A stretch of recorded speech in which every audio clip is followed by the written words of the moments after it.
Marcellus, I'll start with you. Will Russell Wilson be the biggest star of the new era of black quarterback excellence? No, he will not. And this is an argument that is layered with production. That's the premise we start on. That's what we build upon. And then it gets into marketing, cachet, curating, a blade that cuts through. Becomes a story greater than just for the purists and those who played or loved the game of football. And I think that's where Russell Wilson will come up short. And even in saying coming up short, he's going to be damn high. If you think about Russell Wilson right now, he's already won a Super Bowl. He's already been on a Wheaties box that, according to my local grocery store, didn't sell as well as others who have been on that Wheaties box. You look at him, he's already been primed for this opportunity, and he's 30 years old. Is it going to get greater? Maybe on the field. Is it going to get greater in terms of accolade, cachet, Q rating? I don't see it. This is the meteor that already has showed you how far it's going to go and how much fuel it's going to show and use in that ride. Patrick Mahomes. Does he have the blade? He certainly got the game. He's already in this shared experience, kind of like Tom Brady was with Bill Belichick. Oh, you got Andy Reid. He made Alex Smith look good. And already you can hear some of the trepidation.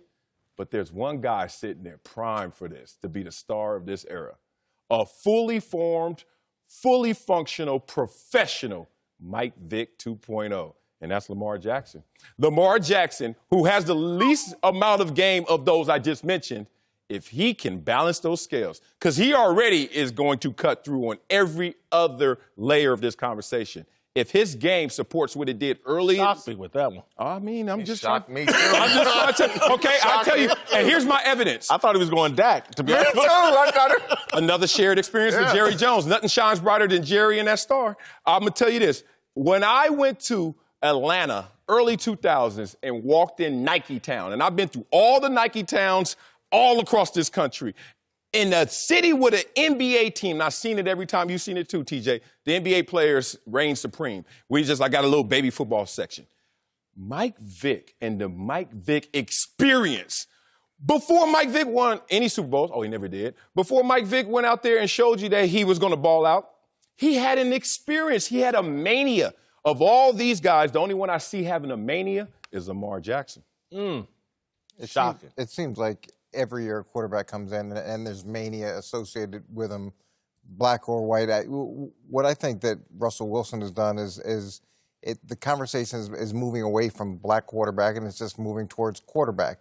And that's the direction that it should go. And to me, that's the direction it's heading in a significant way.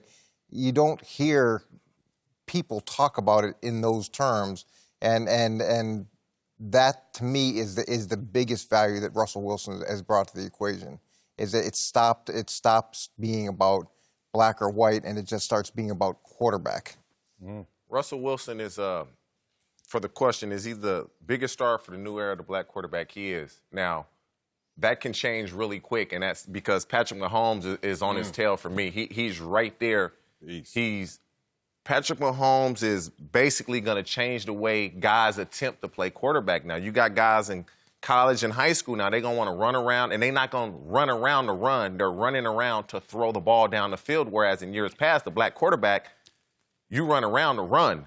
And so now they're going to run around and create time for the receivers to get open. Russell Wilson right now is at the forefront of that because he was the first black quarterback that when he got out, when he could run, he would stay in the pocket at least, stay behind the line of scrimmage to try to get a big play down the field and only run because I have to, not because I want to. And so he is leading the era, but Patrick Mahomes is going to surpass him here soon. Well, I think it's going to be difficult for Patrick Mahomes to surpass him until he wins a Super Bowl, and that's going to be tough. And you can make the assumption it's going to happen, but I never assume anything like that, particularly when I look at the Chiefs' defense. But everybody has said something interesting. And Eric, I'm going to start with you first because I do think you're right that Russell Wilson has made the race conversation as it relates to quarterback mute. It's been settled. For virtually a decade, he and Pete Carroll have partnered and have led that franchise to consistency and a level of success that you just hadn't really seen. Warren Moon jumped from team to team. Doug Williams jumped from team to team. This guy's been in one place, partnered with a head coach, and they've had tremendous success. But when history is written, someone's going to be credited with, like, you know what? This guy is the guy that made race a mute point, and I think it's going to be Russell Wilson.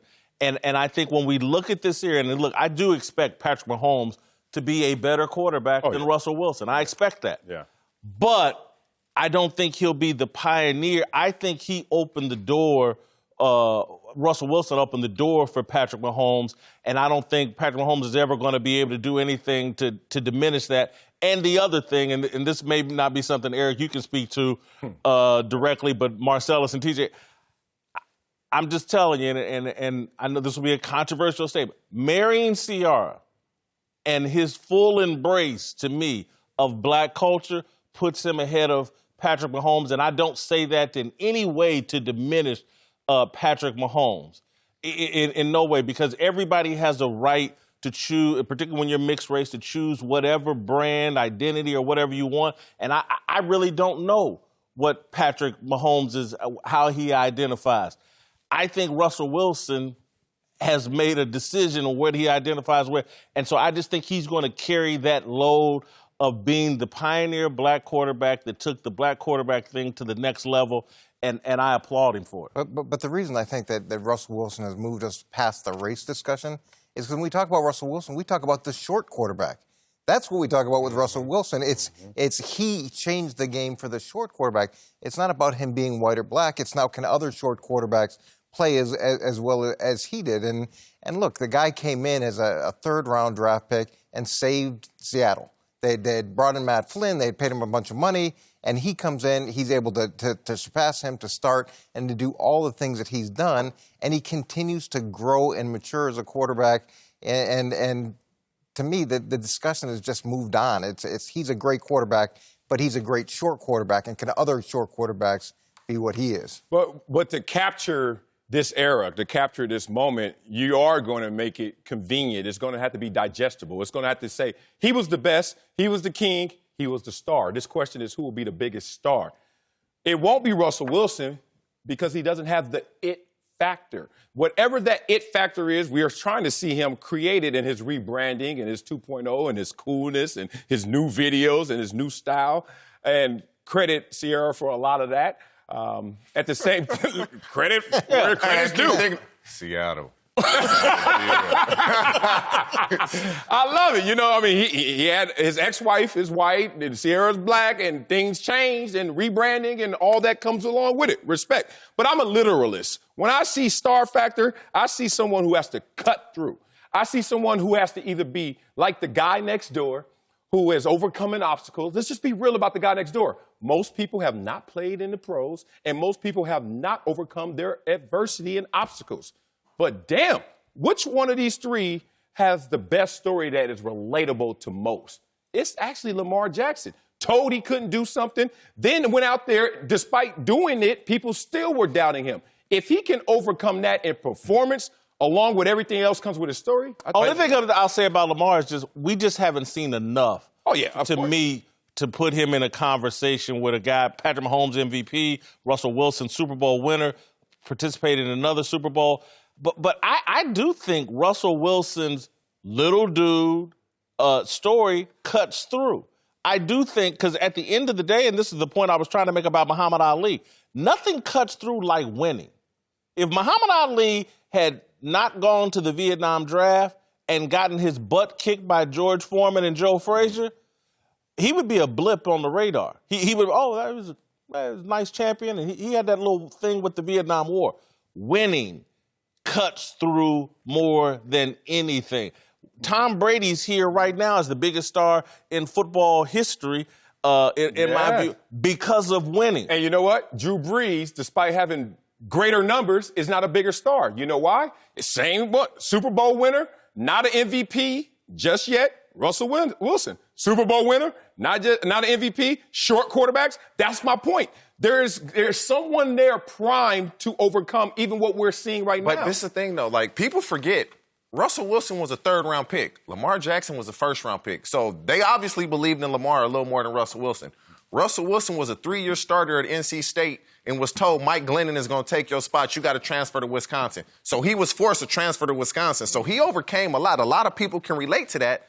And when you get drafted in the third round as opposed to the first round, you show me who believes in who. And so you look back on it and say, he did have to overcome a lot. He did have to face adversity and say, okay, now I'm going to lead this way. But we forget that because of the amount of success he's had since he's been in the league. Oh, no shot. But you just gave me his receipts. I read them with you. Guess what? He shot his shot.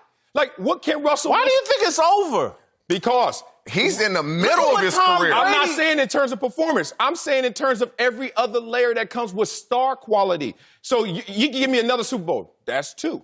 And he's been to 3. You give me 3. That's great. But you're not understanding that there are other things that he can never make up. And that Q rating, whatever it is, the cut through, he doesn't have that quality. Winning is great. And all these other quarterbacks are winners as well. His only downfall would be that he plays in Seattle when it's so far away from everybody else. Other than that, he has it. But the other part of his story is he comes in and there's a big money free agent and he takes his job and starts. And we talk about star power. A lot of the guys you're talking about, they're shooting stars. Russell Wilson, he's been like the North Star for Seattle. He's got that consistency, and a lot of guys haven't been able to do that. And the fact that Seattle's in the mix to compete for a championship every year, that to me makes him special. And all these other guys, they're going to come in and they're going to be flashy and they're going to build their brand. His brand is winning, and his brand is unique, and his story is special. He's overcoming so many things. You know what they're to be what he is. Thanks for watching. Subscribe here to get the latest from the show. And be sure to check out more of the best clips from Speak For Yourself, or go watch a few segments from our other shows on FS1.